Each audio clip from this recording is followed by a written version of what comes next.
नमस्ते दोस्तों, स्वागत है आप सबका इंडियन डिश बाय देव में। अगर आपको भी होती होगी थकान, कमजोरी, घुटनों में दर्द है तो आप इस रेसिपी को जरूर ट्राई करें। और अगर आपको हमारी रेसिपी अच्छी लगे तो प्लीज लाइक शेयर सब्सक्राइब करें। ड्राई फ्रूट्स में मैंने यहाँ पर लिया है 100 ग्राम बादाम, 100 ग्राम किशमिश, साथ में लिया है 100 ग्राम काजू। काजू को मैंने यहाँ पे 2 टुकड़े करके ले लिया है। इसके साथ ही 5 से 7 इलायची के छिलकों को हटाकर बीजों को इस तरह दरदरा कूट कर ले लिया है। आप चाहे तो इलायची पाउडर का भी इस्तेमाल कर सकते हैं। और 100 ग्राम यहाँ पे मैंने मोटे वाले गोंद ले लिया है। आप चाहे तो बारीक वाली गोंद का भी इस्तेमाल कर सकते हैं। और 100 ग्राम सूखे नारियल को हमने यहाँ पे ग्रेट करके ले लिया है। आप चाहे तो इनमें और ड्राई फ्रूट भी ऐड कर सकते हैं। और अगर आपको इनमें से कोई भी ड्राई फ्रूट्स पसंद ना हो तो आप उसे स्किप भी कर सकते हैं। और ड्राई फ्रूट्स आप अपने आवश्यकता अनुसार कम ज्यादा कर सकते हैं। घी यहाँ पे मैंने आधी किलो ले लिया। आप देख सकते हैं बिल्कुल ही जमा हुआ घी है। हमें इसमें से जितना घी की आवश्यकता पड़ेगी उतना ही लेंगे, बाकी मैं क्वांटिटी आपको बाद में बता दूंगी। तो आप देख सकते हैं घी अच्छे से मेल्ट हो चुकी है। अभी आपको ये थोड़ा थोड़ा ऐसे दिख रहा होगा। ये घी में जो मेवा वगैरह निकलता है ना, ये मेवा है। एक्चुअली हमारे घर के बनाए हुए देसी घी है, इसलिए ऐसा दिख रहा है। आपको बाजार से लाएंगे तो इस तरह के नहीं दिखेंगे मेवा। तो दोस्तों अब हम इसमें थोड़ी मात्रा में गोंद डालेंगे और हल्का सा इस तरह चलाते हुए फ्राई कर लेना है। अगर आप इस तरह नहीं चलाएंगे ना तो ये जो आपका गोंद है वो आपस में चिपक सकती है। तो जिस टाइम फ्राई करें गैस को धीमा ही रखें। गोंद जो है बहुत ही कम आंच में फ्राई हो जाती है। आप देख सकते हैं कुछ ही सेकंडों में हमारे गोंद फ्राई हो चुकी है। और इसके साथ ही गोंद अच्छे से फूल चुकी है। दिखने से आपको लग रहा होगा। गोंद जब अच्छे से फूल जाती है तो गोंद का जो एक चटकने की आवाज आती है ना, तो वो भी बंद हो जाती है। चलिए अब हम इन गोंद को उतार लेते हैं और सेम तरीके से सारा गोंद को फ्राई कर लेते हैं। अब हम इसी घी में बादाम को फ्राई कर लेंगे। बादाम को हम लगातार चलाते हुए फ्राई कर लेंगे। अब किसी भी ड्राई फ्रूट्स को जब फ्राई करें तो गैस को धीमा ही रखें, तभी ड्राई फ्रूट जो है अच्छे से सीखेंगे। यहाँ पे सारे ड्राई फ्रूट्स को भून कर ले रही हूँ। आप चाहे तो कच्चा भी काट कर डाल सकते हैं। लेने से ड्राई फ्रूट्स में से एक बहुत ही बढ़िया फ्लेवर आती है। इसके साथ ही खाने में भी इसका जो स्वाद है दुगनी हो जाती है। अगर आपके पास ड्राई फ्रूट्स ना हो तो आप बिना ड्राई फ्रूट्स के भी इस लड्डू को बना सकते हैं, लेकिन ड्राई फ्रूट डालने से हमारे लड्डू हेल्दी भी हो जाती है। इसके साथ ही ड्राई फ्रूट की वजह से टेस्ट भी अच्छा आता है। देख सकते हैं हमारे जो बादाम है ये फटने लगा है। हल्का हल्का सा छिलका आपको दिख रहा होगा। इसके साथ ही बादाम का जो कलर है वो भी डार्क हो चुका है, यानी हमारे जो बादाम है ये अच्छे से फ्राई हो चुकी है। तो चलिए अब हम इन ड्राई फ्रूट्स को उतार लेते हैं। काजू को भी हम सेम तरीके से भून लेंगे। काजू और बादाम को हम अलग अलग इसलिए भून रहे हैं, बादाम को भूनने में थोड़ा सा समय ज्यादा लग जाता है कुछ समय तक। और काजू जो है बादाम से पहले फ्राई हो जाती है, इसलिए अलग अलग भून लेना अच्छा रहता है। लेकिन आप चाहे तो बादाम को कुछ सेकंड पहले फ्राई कर ले, उसके बाद में काजू को डालकर बादाम और काजू को एक साथ फ्राई कर सकते हैं। ड्राई फ्रूट्स को फ्राई करके अगर डालेंगे तो आपके जो लड्डू है बहुत ही लंबे समय तक चलेंगे। खराब होने की चांस जो होती है वो बहुत ही कम होती है। तो दोस्तों हमने काजू को लगातार चलाते हुए तक फ्राई कर लिया है। आप देख सकते हैं 1 मिनट में जो है काजू का कलर चेंज होने लगी है। तो चलिए अब हम काजू को भी उतार लेते हैं। सबसे लास्ट में हम किशमिश को फ्राई करेंगे।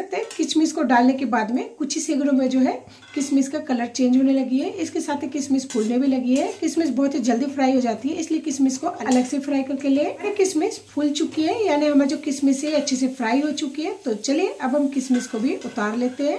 अब इसी घी में मैं यहाँ पर डालूंगी 2 कटोरी आटा। जिस आटे से हम नॉर्मली घरों में रोटी बनाते हैं मैंने उसी आटे का इस्तेमाल किया। आप चाहे तो मोटी आटा चक्की में पिसवा कर भी ले सकते हैं।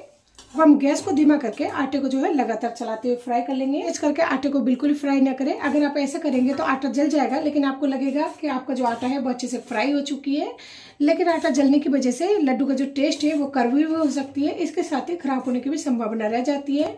इसलिए आटे का सिकाई आप अच्छे से करें। अगर आप बढ़िया लड्डू बनाना या फिर बढ़िया रिजल्ट चाहते हैं लड्डू का, तो इसके लिए आपको थोड़ा सा धैर्य के साथ आटे को जो है सिकाई करनी पड़ेगी। सबसे ज्यादा जो मेहनत और टाइम लगता है वो आपको आटे की सिकाई में ही लगेगी। आटे को लगातार चलाते हुए 20 से 25 मिनट तक भून लिया है। और गैस को जैसे कि मैंने आपको बताया धीमा ही रखकर भुना है। देख सकते हैं आटे का जो कलर है बिल्कुल बादामी कलर हो चुकी है। जब आटा फ्राई हो जाती है तो पूरे घर में जो है बहुत ही बढ़िया खुशबू फैल जाती है। मैंने जो कढ़ाई लिया है आटा को भूनने के लिए, मोटी तली की कढ़ाई है, तो इसलिए मैं इस आटे को जो है हाथों हाथ किसी और बर्तन में ट्रांसफर कर लूंगी। अगर इस कढ़ाई में रखूंगी ना तो हो सकता है कढ़ाई की गर्माश से आटा जो है नीचे से जल जाए। लेकिन अगर आप कढ़ाई में आटे को रखना चाहे तो तब तक आटे को चलाते रहना है जब तक कि हमारा कढ़ाई अच्छे से ठंड ना हो जाए, नहीं तो आटा नीचे से जल सकती है। तो चलिए दोस्तों आटे को जो है दूसरे बर्तन में ट्रांसफर कर लेते हैं। मैंने यहाँ पे मोटे तले का जो है ग्लास ले लिया। आप चाहे तो प्याली का भी इस्तेमाल कर सकते हैं। और इससे जो है हल्के हाथों से दबाकर गोंद को इस तरह फोड़ लेना है। मैंने यहाँ पे गोंद को इस तरह से दरदरा कर लिया है। आप चाहे तो पूरी तरह से इसे माइन भी कर सकते हैं। इस तरह दरदरा करने से आप जब खाएंगे ना तो मुंह में अगर 1-2 बाइट आएगा ना तो बहुत ही अच्छा लगेगा, बहुत ही अच्छा टेस्ट आता है। मैंने यहाँ पे बादामों को इस तरह छोटे टुकड़ों में काट लिया है। आप चाहे तो मिक्सर जार में दरदरा पीस कर भी डाल सकते हैं या फिर बारीक पीस कर भी डाल सकते हैं। काजू को मैं यहाँ पे साबुत लूंगी, आप चाहे काजू को भी काट कर ले सकते हैं या फिर काजू को भी दरदरा पीस कर ले सकते हैं। किशमिश, नारियल को मैं यहाँ पे कच्चा ले रही हूँ, आप चाहे नारियल को भी हल्का सा यानी कुछ सेकंड तक फ्राई करके ले सकते हैं। अब मैं यहाँ पे आटे को डाल दूंगी, दरदरा कुटी हुई इलायची पाउडर, आप चाहे तो इसमें काली मिर्च को भी कूट कर डाल सकते हैं 25 ग्राम तक। हमारा आटा गर्म है तो सबसे पहले हम एक बार सारे सामग्री को अच्छे से मिक्स कर देंगे। गर्म आटे में गुड़ या फिर चीनी का पाउडर या फिर जो आप देसी चीनी का इस्तेमाल करें उसे ना डालें, नहीं तो आटे की गर्माश की वजह से चीनी जो है पिघलने लगेगी, यानी जो भी आप मीठा डालेंगे उसमें से पानी, एक्स्ट्रा पानी जो होता है वो निकलने लगेगी, जिससे आपका लड्डू बिगड़ सकती है। मैं एक बार आपको इस नाप को दोबारा से बता देती हूँ। मैंने यहाँ पे आधी किलो आटा लिया है और आधी किलो घी लिया था, जिसमें हमने 400 ग्राम घी का इस्तेमाल किया है। और आटे पर डिपेंड करता है, अगर आटा मोटा होगा तो हो सकता है आपको घी 500 ग्राम भी लग जाए। अगर हमारे आटा गुनगुना ठंडा हो चुका है, जैसे कि आप देख पा रहे होंगे, हम यहाँ पे हाथों से छू पा रहे हैं। मैंने यहाँ पर 250 ग्राम चीनी को पीस कर ले लिया है। मीठा आप अपनी आवश्यकता अनुसार कम ज्यादा कर सकते हैं। आटे में आप आधी किलो मीठा का भी इस्तेमाल कर सकते हैं। सामग्री को जो है हाथों से अच्छे से मिक्स कर लेंगे।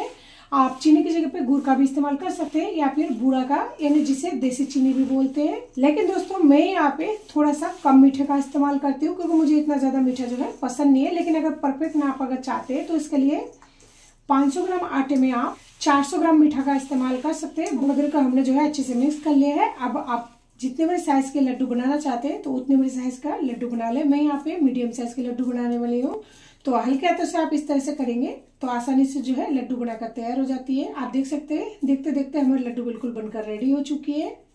अभी आपको ये हल्का सा गीला सा लग रहा होगा, लेकिन जैसे जैसे हमारे लड्डू ठंडा होते जाएंगे वैसे ये हल्का सा टाइट भी होते जाएगी। दोस्तों आप देख सकते हैं हमारे लड्डू जो है बनकर बिल्कुल रेडी हो चुके हैं। तो चलिए इसी तरह सारे लड्डू को बनाकर तैयार कर लेते हैं। लड्डू बनकर बिल्कुल रेडी है। आप इस लड्डू को ठंडा होने पर किसी भी एयरटाइट वाले डब्बे में रखकर 1 से 2 महीने तक स्टोर करके खा सकते हैं।